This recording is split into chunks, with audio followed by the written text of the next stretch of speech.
Video না, আজ নিজের কথা বলবো। একটা সত্যি কথা। এক সময় আমি একদিন দিনের বেলাতেই ওই 2টো-2:30টার দিকে আমার বাচ্চাটাকে ঘুম পাড়িয়েছি, খাইয়ে দাইয়ে ঘুমিয়ে গিয়েছে।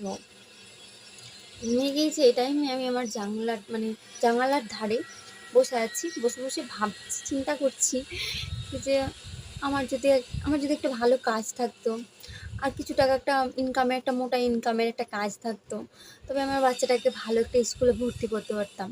আমার সামনে এখানে একটা ভগবানের ছবি আছে, তোমাদেরকে দেখাই। ওই যে হালকা বুঝতে পারছে, আমার ঘরে আলোটা বন্ধ করা আছে, তাই ভালো বুঝতে পারা যাচ্ছে না।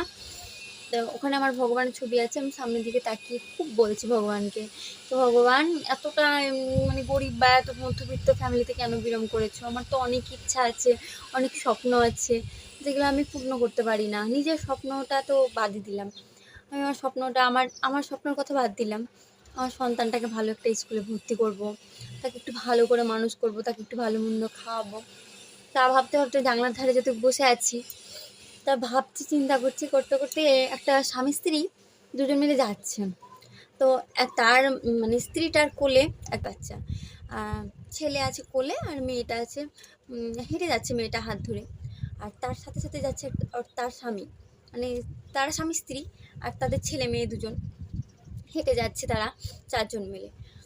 তো স্বামীটা মদ্য অবস্থায় আছে, অতিরিক্ত নেশা করেছে। সে নেশা করেছে তো বুঝতে পারা যাচ্ছে। স্বামীটা স্ত্রীকে মারতে মারতে নিয়ে যায়, কি বলে বুঝাবো, আপনাদেরকে ভালো করে বুঝাতে পারছি না। ওই টাইমে আমি দেখছি আর ভাবছি ওই বাচ্চাদের অবস্থাটা কেমন আছে, তারা ঠিক করে দিনে খেতে পায় কি না তো সেটাও আমার জানা নাই।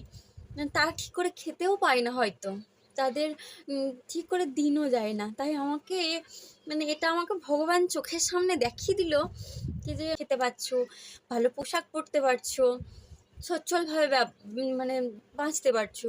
আর এমন মানুষ আছে যারা দুটো খেতেও পায় না। যেখানে আছো ভালো থেকো, সুস্থ থেকো, সবসময়তেই যেমন আছো তেমনভাবে সন্তুষ্ট থেকো, এটাই আমাকে আমার ভগবান বুঝিয়ে দিল।